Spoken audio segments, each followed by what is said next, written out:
Chapter 3. When morning came, with it was a series of grumbles from Nadia as she pulled herself together. She'd never been much of an early bird, or a night owl either. To be frank, she peaked in the early afternoon, ideally as she lounged about in a golden dress during the height of summer on the patio of her parents' estate. Nadia would sip at a cool, slightly alcoholic drink whilst she stared off into the distance, noting how the faraway clouds reflected into the great lake below. Nadia always imagined herself as seeming refined and worldly in those moments. She was less refined as she tripped over her leggings. Today's clothes were less regal than dinner's, of course. That had been evening wear, though she still dressed to impress. Fashionable leggings, a long tunic, and her favorite boots, the ones that announced that an important person worthy of notice had entered the room. Nadia finished the look off with some lovely jewelry, including her signature hair clip. The closet door creaked open. Cabran emerged, sleepy as he reached for his clothes. Nadia splayed her fingers across her waist, watching as the familiar took his time. "Will you be oversleeping every day?" Cabran tilted his head up to look at her. He shook it slowly before sluggishly sliding into the bathroom. His every movement made her wait. She checked the clock. Nearly 10 to 9, and she could barely remember the place's layout. Once Cabran was finished, Nadia let out an exasperated huff and dragged him into the hallway. Nadia gritted her teeth. Left, right?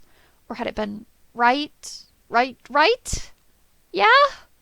She followed the right-hand path and soon found herself at another fork in the system of hallways. She went on ahead this time, eyes glancing back at the various hallways branching off from this main one. The observatory reminded her of an anthill she'd once seen as a kid. When Nadia had dumped water all over it, an impossible number of ants had streamed out from an impossible number of tiny entrances. She'd excavated the little hill, picking apart the half-collapsed tunnels full of drowned creatures.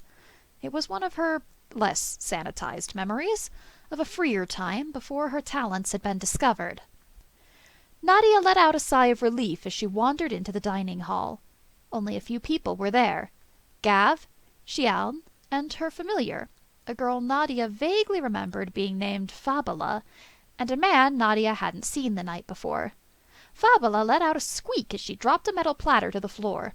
It loudly bounced against the stone, scattering the utensils in a million directions. The lone man watched as Fabula gathered the cutlery before turning to face Nadia. Nadia wrinkled her nose as the man slowly pulled a chunk of bread from between his jaws, roughly wiping crumbs off his cheeks. He spoke around a mouthful of bread. "Who are you?" "I'm the new storm mage, Nadia O'Lear. Were you not at dinner last night? I thought Baldur had summoned everyone." The man laughed a little at the word summoned. He ripped off another piece of bread, chewing slowly as he scanned Nadia and Cabran. After a long moment, he spoke again. "William Diamban." Nadia took a seat at the table. "And what do you do, William?" The effect was instantaneous. Nadia almost suspected a silencing spell had been cast. A hush swept through the room, and all eyes turned to her. Behind William, she saw Fabula shake her head, long hair bouncing from side to side. William leaned forward, seemingly unaffected by the sudden mood shift. He spoke in a low voice, almost a whisper. "Birds. I track birds." "What? Migration patterns?"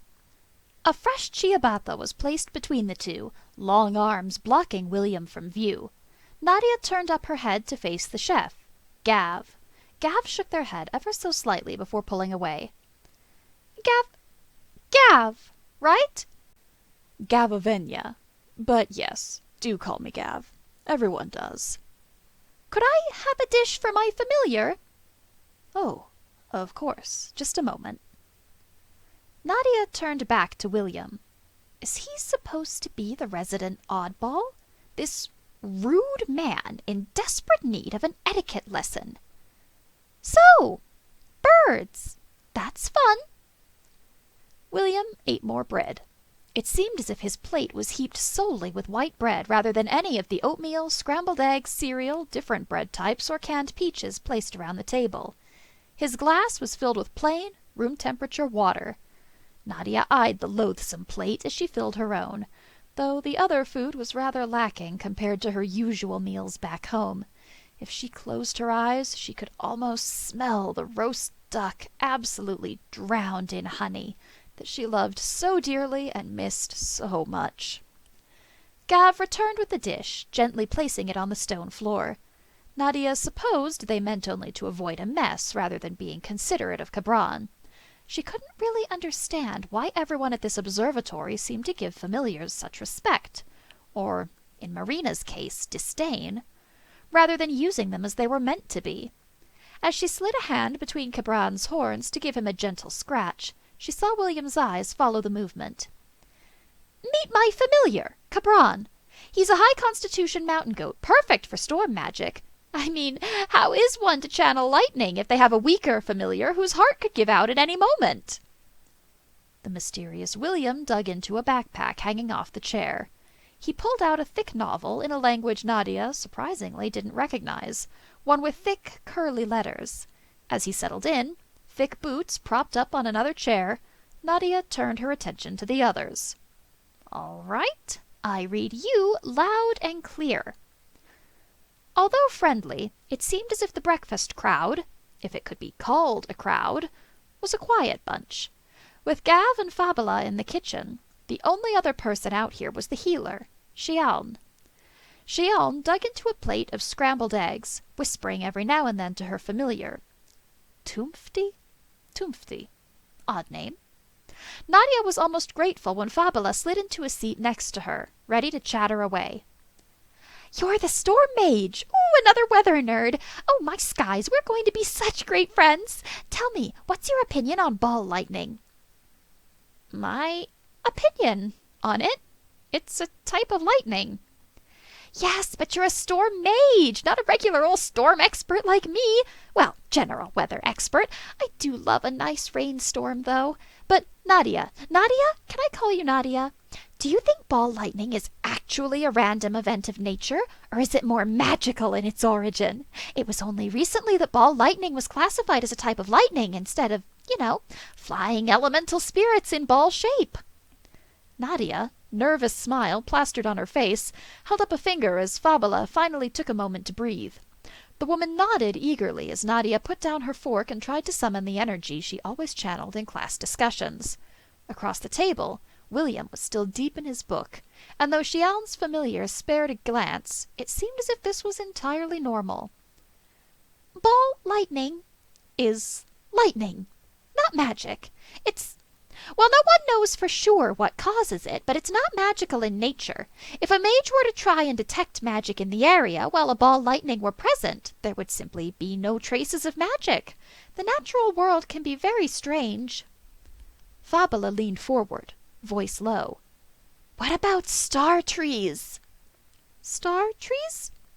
"Okay, so I've been reading a lot of books on weird weather phenomena. I mean, there's not much else to do out here save read. You'll see.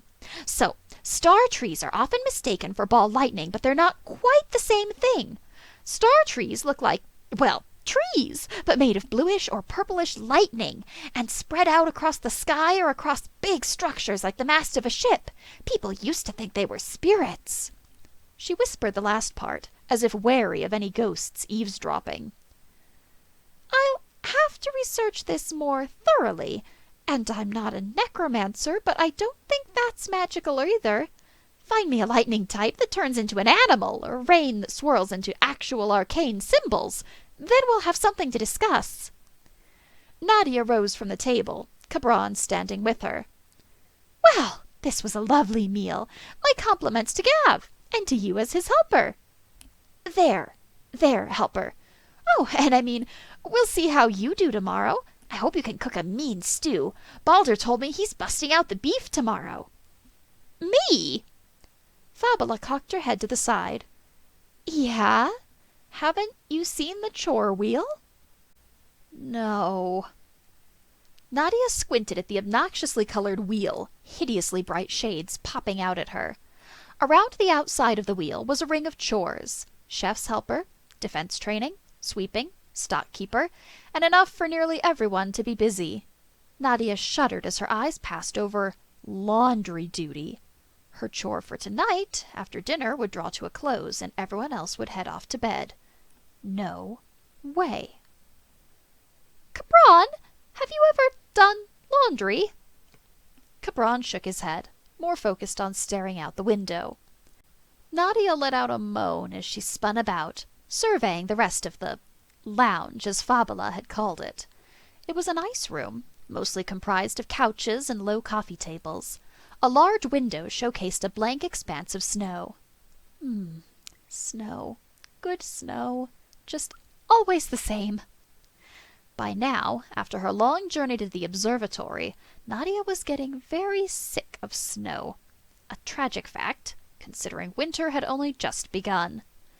Nadia was at least thankful for the map pinned to the wall, a sight to behold among the identical corridors. Her study was on the second floor, right by the beautiful glass dome this place was known for. As she went out into the hallway and climbed the narrow, circular staircase, she appreciated the privacy, something she'd had little of for most of her life. The map had indicated a few studies near her own, but it seemed as if they were unoccupied, filled only with extra books and spare equipment. There didn't seem to be any cobwebs or bugs filling the empty rooms, and Nadia briefly wondered if it was too hard for the bugs to even get inside in such harsh weather. She pushed her own study's door open. Her study was oddly charming, though it lacked the expensive taste she was used to. Glowing crystals unevenly illuminated the room, along with candles that lit themselves when people entered. Against the far wall, by a thin, snow-covered window, was a dark wooden desk, already fitted with an assortment of writing implements, including a fancy quill and inkwell. The wall to her right was covered in jar-laden shelves and jar-filled cabinets, all filled with material components for spells. 2 more tables filled the room, covered in all the weather equipment she could want. Barometer, thermometer, anemometer, hygrometer. Nadia almost wanted to giggle as she recited the terms. Her eyes greedily scanned the walls, the materials and tools she'd rarely gotten to touch during her schooling. Oh, she was going to have some fun here. Capron, hand me a journal. We've got work to do.